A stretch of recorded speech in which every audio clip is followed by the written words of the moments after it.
حالا خانه هایی داریم به اسم خانه های کیندی با حرف کا و حرف ای انگلیسی نماد دادن به اون. خب خونه های اصلی و مرکزی هستن، چهار خونه اصلی که وسط چارت رو تشکیل میده.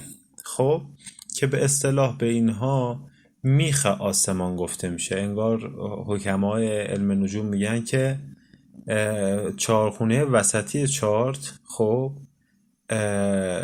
خونه هایی هستند که تشبیهشون به ستونهای آسمانه و یا تشبیهشون به میخ آسمانی، که گویی آسمان رو چنان میخ زدن که رو زمین نیافته. همچین تشابه هایی میکنن و همچین مواردی رو برای ما نشون میدن که حالا بماند که حالا اینا چی هستند یا وارد ریز داستاناشون نمیشم که یک مبحث دیگری رو میخوام برای شما توضیح بدم.